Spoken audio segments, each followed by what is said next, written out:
Masih di IDX dengan session closing dan kami juga masih menggunakan untuk bisa berpartisipasi di WhatsApp interaktif di 0812 di 8788 di 3723 seperti yang tertera di layar televisi Anda nantinya.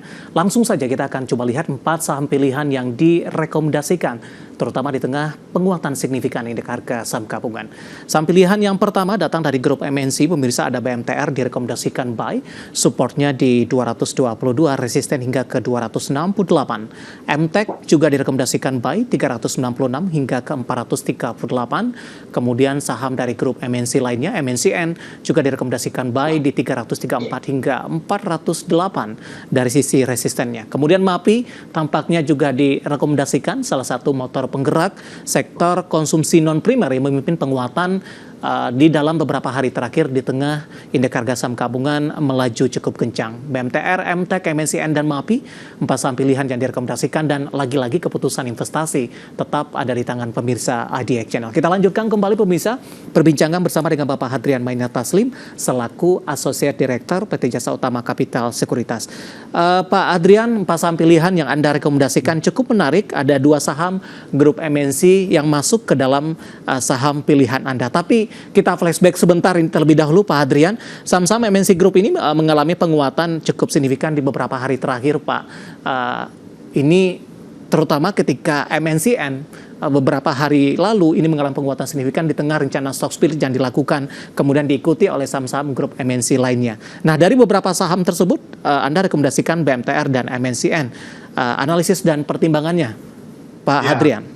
Kalau MSCN sebenarnya yang pertama kali dia yang pertama kali naik, cuman kan udah agak ketinggalan dan posisi juga kan lagi kena suspend kayak dari bursa, ya kan. Terus dari sisi kalau BABP agak penny stock ya di bawah 100, jadi agak high risk. Nah yang paling oke dari semua itu yang volumenya dan cukup bagus ya BMTR dan MNCN. BMTR ini break resistant dengan strong ya gitu ya, dengan value cukup bagus ya. Volume spike-nya sampai 9,5 kali nih, jadi transaksi hari ini 56 miliar dibandingkan rata-rata seharinya biasa 5 miliar. Jadi ini ada info cukup besar ya, dana masuk cukup besar, kita bilang smart money cukup masuk. Bisa direkomendasikan beli ya di BMTR, di area beli kita di 238 sampai 246. Di harga-harga sekarang lah ya boleh masuk. Targetnya 268 dulu, supportnya 222. Baik, analisis untuk BMTR pemirsa, penutupan hari ini di 240 menguat di 10,09%. Sementara tadi level buy-nya antara 238 hingga 246 untuk BMTR, di mana posisinya level penutupan hari ini juga tidak masalah untuk masuk kepada BMTR. Kebetulan BMTR juga ada penanya yang masuk, Pak Hadrian, ada Rasya di Jakarta. Terima kasih sudah berpartisipasi di WhatsApp interaktif kami menanyakan BMTR Pak, untuk jangka pendek bagaimana pergerakannya dan bila ingin masuk di minggu ini di level berapa ya bagusnya. Bisa direview singkat saja Pak Hadrian tadi, bisa diulang kembali entry level untuk BMTR. BMTR aku akan masuk area buy di 238 sampai 246. Dengan target 268, supportnya di 222. Oke, sekaligus menjawab pertanyaan Rasya dari Jakarta yang menanyakan untuk BMTR. Selanjutnya kita beralih ke saham pilihan. Kita agak acak sedikit untuk kali ini karena sama-sama dari MNC Group. MNCN Pak, buy di level berapa? Saya juga akan update penutupan hari ini, di mana MNCN aku akan area buy di 362 ya. 362 cukup bagus ya. 362 sampai 370 itu masih toleransi aku cukup beli ya. Dengan target 408 dulu, supportnya 334. Nah itu tuh MNCN. Masih didukung volume juga Pak hari ini dengan penguatan signifikan di atas 14%. Seberapa besar? Volumenya hari ini 6,5 kali nih kata-katanya, 173 miliar transaksi hari ini dibandingkan kata-katanya 24 miliar. Jadi sama, ini kayak di grup konglomerasi MNC ini kayak lagi banyak info di sahamnya ya, lagi cukup bagus ya volumenya ya gitu. Baik, penutupan hari ini di 362 menguat di 14,56%. Pak Hadrian, kita beralih ke saham pilihan selanjutnya, ada MTEK Pak, masih berbasis media ini sepertinya. Iya, MTEK juga volume bagus, lalu dia closing moving average 20, so ini sinyal beli ya, area beli di 410 sampai 418, targetnya 438, supportnya 396, jadi ini cukup bagus sih buat saya, MTEK. Oke, penutupan hari ini di 416 menguat di 4,00%. Tapi dari sisi pola pergerakan seperti apa untuk MTEK Pak? Tampaknya juga sudah lama meninggalkan level 500-an sepertinya. Betul, ini konsolidasi cukup lama nih dari bulan Mei awal ya, konsolidasi di area 350 sampai 400 nih udah dari Iya. 3 bulan ya gitu ya. Nah kita tunggu nih sebenarnya kalau dia ini kan masih buy pertama lah saya, dia masih fase diakumulasi. Ketika dia break 474 atau 460, nah itu baru potensi rally-nya nggak akan lebih tinggi lagi gitu ya. So Da- far sih ini masih di bawah ya harganya, masih di Oke. area bawah. Peluang ke 500-an cukup besar? Buat aku cukup besar. Paling kita lihat ini ke 470 dulu lah. Iya. Testing dulu di 470, kalau tembus baru nanti kita ngomongin ke angka 500 ya terbuka gitu. Baik, kita beralih ke saham pilihan yang terakhir dari retail, ada MAPI. Hari ini menguat di 7,04% dan ditutup di level 15.520, intraday di 15.35. MAPI hari ini juga menguat signifikan. Pak Hadrian, meskipun dalam sepekan terakhir penguatannya tidak stabil karena perdagangan hari sebelumnya kemarin MAPI lebih cenderung tertekan Iya. ini. Sektor konsumen non primer ini memimpin 2 kali berturut-turut di penutupan sesi kedua. Analisis Anda untuk MAPI? Iya, MAPI kalau aku lihat sih sebenarnya naik sekali, turun 2-3 kali, tapi turunnya pun masih sehat karena masih dalam uptrend channel. Kalau aku bilang ini masih posisi naik ya untuk MAPI ya. Apalagi hari ini volume juga cukup bagus ya, 2,2 kali dengan volume 84 miliar. Jadi ini cukup menarik ya inflow-nya. Area beli MAPI ada di kisaran 1505 sampai 1525 ya harga-harga saat ini ya.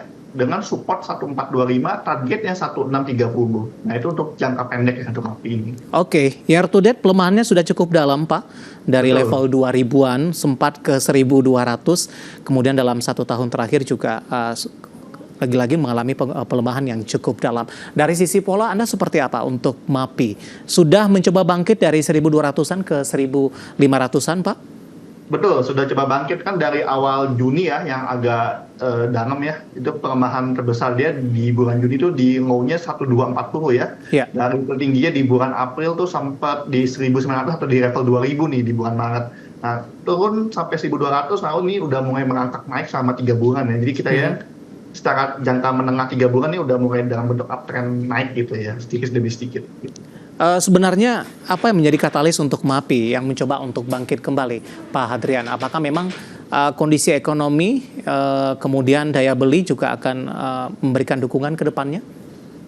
Iya, saya rasa sih banyak faktor ya. Mungkin dulu ada aksi katanya boykot segala macam yang membuat dia langsung terjun. Tapi kan boykot katanya mulai meledak kan. Itu kan karena ada perang di Timur Tengah yang bawa Israel dan negara lain gitu ya. Tapi so far sih saya rasa ini mulai diperbaiki ya. Saya rasa kan tidak langsung terlibat ya gitu ya. Impact-nya kan harusnya tidak direct gitu. Jadi saya rasa investor juga mulai melihat bahwa valuasi perusahaan masih bagus dan dia generate income. So ini akan jadi masuk gitu. Kan dulu kan dia didam karena hal itu kan gitu. Oke, baik. 4 saham pilihan yang direkomendasikan pemirsa ada BMTR, MTEK, MNCN, dan juga MAPI. Dan lagi-lagi keputusan investasi tetap ada di tangan pemirsa Idea Channel. Pak Hadrian, kita masih punya 1 segmen lagi. Masih banyak pertanyaan di WhatsApp interaktif, nanti kita akan coba ulas. Dan pemirsa, kami akan segera kembali sesaat lagi. Kita sudah sampai di segmen terakhir dan terima kasih juga untuk Anda yang masih bergabung bersama dengan kami. Pak Hadrian, kita lanjutkan kembali, waktu kita cukup terbatas. Pertanyaan selanjutnya datang dari Bapak Bismar ini, P. Sihotang. Dari Medan mungkin ini meskipun tidak berada di Medan. Menanyakan, aman Pak, sudah ambil posisi di 10.375, masih profit dengan pembalikan arah hari ini. Ada peluang ke 11.500 tidak di minggu ini untuk aman? Oke, kalau aku lihat aman sudah menemukan supportnya ya di area 10.000 ya, jadi juga ada konsolidasi. Kalau aku lihat jika dia tembus 10.500 ya, 10.525 akan ada peluang ke resistance di 11.340 nih, di MA50. Jadi kalau aku bilang ke level itu ya, kalau 11.500 mungkin agak beda sedikit, tapi resistance di 11.100 sampai 11.300 dulu nih untuk aman. Peluangnya cukup besar kalau untuk nyampe ke arah sana. Oke. Selanjutnya ada Bapak Wimor menanyakan saham BRPT, Pak, support dan resistennya. Hari ini sempat tertekan ke 1.100, penutupan di 1.125, menguat di 0,45% untuk BRPT. Ya, BRPT secara teknikal volume udah cenderung turun ya, jadi agak hati-hati. Kalau aku lihat dia ada peluang baik jika break 1145 nih, resistance 1145 dulu nih. Supportnya ada di 10.060 ya untuk BRPT ya. Jadi mungkin buy if break aja ya. Ditunggu gitu ya teknikalnya. Baik, selanjutnya ada Bapak Diki dari Malaysia yang menyaksikan live streaming kita ini, Pak Hadrian, menanyakan Arto, Pak, sudah punya harga average di 2415. Apakah bisa ke 3.000? Sebaiknya take profit di level berapa? Ya, kalau aku lihat Arto cukup bagus ya, uptrend udah di harga 2.400 mah udah bagus, trailing stop aja hold. Buat aku target terdekat di 3090 ya, 3090 sampai 3200. Jadi kalau ini hold aja, jaga batas bawah aja kalau modal 2400. Oke, trailing stop di level berapa Pak untuk mengamankan profit yang sudah ada?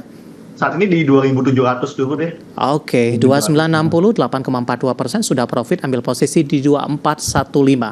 Selanjutnya, Bapak Kasmudin dari Medan menanyakan Telkom, Pak. Nyangkut di 3.500, cukup tinggi. Analisisnya, apakah masih direkomendasikan hold? Tidak, Pak. Tapi sebelumnya Pak Hadrian...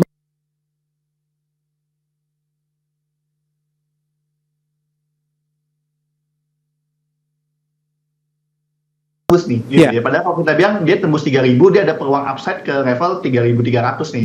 Jadi aku bilang nih Telkom dilihat dulu ya, besok atau lusa tembus level 3.000 nggak? Kalau nggak tembus level 3.000, aku sarankan mungkin bisa sebagian di taking profit dulu nih, buyback di area 2.800 lagi gitu ya. Tapi kalau dia tembus, itu hold karena upside ke 3.300 baru terbuka secara technical. Oke, selanjutnya kita beralih ke Bapak Victor dari Malang menanyakan BBKP, Pak. Hari ini juga melaju kencang. Apakah sudah direkomendasikan masuk atau rawan profit taking? Tidak ini, Pak Hadrian, ya, untuk BBKP. Kalau BBKP, aku bilang bukan buat entry ya. Best entry udah lewat di 64. Kalau aku sangat lebih ke hold dengan target terdekat di 78 sampai 80 ya untuk BBKP ya. Jadi lebih ke hold aja gitu ya. Baik. Bukan buat entry. Oke, selanjutnya ada Ibu Tika dari Medan menanyakan saham WIFI, solusi sinergi digital TBK. Masih ada peluang kenaikan tidak? Mau masuk tapi hanya untuk trading jangka pendek saja, Pak? Ya, kalau buat aku WiFi juga udah bukan buat masuk ya, lebih ke jaga trailing stop juga. Trailing stop yang aku sarankan adalah di level low hari ini di 282 ya gitu ya, atau di level psikologis di tengah-tengah ini di 290, tapi ya udah 280 290, jadi udah agak-agak rentan taking profit ya, udah overbought dan udah cukup tinggi ya naiknya gitu. Oke, Bapak Samekto dari Surabaya menanyakan Ali, Pak, bisa masuk di harga berapa? Direkomendasikan tidak? Ya, Pak Ali buat aku sekarang bisa trading buy dengan target di 6.500 ya, 6.550 untuk targetnya, supportnya dibatasi aja di 5.800 ya. Jadi cukup bagus kok trading buy hari ini. Baik, Bapak Inder dari Bali, BMRI, Pak. Tadi pun juga sempat kita ulas, review singkat saja untuk BMRI. Ya, Mandiri sudah tertekan ya, kalau aku bilang batas aja di level 7150 hari ini ya. Kalau jebol ke bawah itu taking profit dulu karena udah dekat-dekat level ATH juga nih untuk BMRI. Baik, baru saja masuk di WhatsApp interaktif kami menanyakan saham ASI, Pak. Hari ini ASI tampaknya juga melaju kencang, sudah di 5.100-an untuk ASI. Padahal di 14 Agustus masih di 4.700-an, Pak. Analisis Anda untuk ASI. Tapi sebelum bahas secara teknikal, bagaimana Anda melihat prospek ASI di semester kedua di 2024 ini ketika di semester pertama kinerjanya kurang meyakinkan dari sisi investor, Pak, untuk ASI? Iya, walaupun kinerjanya secara pertumbuhan turun, tapi dia adalah emiten dengan omset 150 triliun per semester kemarin. Jadi itu one of the biggest emiten ya yang punya omset segitu ya 150 triliun. Jadi buat aku sih masih secara fundamental dia cukup hebat lah manajemennya dengan diversifikasi bisnis ya. Jadi otomotifnya mungkin akan turun, tapi ASI punya diversifikasi bisnis juga gitu ya. Jadi saya rasa sih secara teknikal fundamental pun juga wise lah, tetap masih bagus lah. 50 triliun dia tetap bisa diversifikasi bisnis. Technically dia ada di resistance di MA 200 ya, di 5150 ya. Jadi kalau besok nggak tembus 5150 udah hijau hari ketiga dan sudah rally cukup panjang, mungkin bisa batasi trading stop di area 5.000 ya. Kalau jebol ke bawah 5.000 ya mungkin bisa taking profit sebagian dulu ya. Oke, waktu kita cukup terbatas, Pak Hadrian, dan tampaknya pembahasan ASI tadi sekaligus mengakhiri kebersamaan kita untuk kali ini. Terima kasih untuk Anda yang sudah bergabung dan silakan bergabung bersama kami kembali di waktu dan di program sama di perdagangan hari selanjutnya. Pak Hadrian, terima kasih juga sudah bergabung. Sehat selalu, Pak. Sehat selalu juga Mas David, terima kasih. Baik, terima kasih ada Bapak Hadrian Mainet Taslim, Associate Director PT Jasa Utama Kapital Sekuritas. Dan pemirsa jangan lupa saksikan program Market Highlight yang akan tayang pada pukul 16.30 waktu Indonesia Barat. Karena urusan masa depan harus terdepan. Aku, investor saham. Saya David San Oval dan seluruh pekerja pamit undur diri. Sampai berjumpa kembali.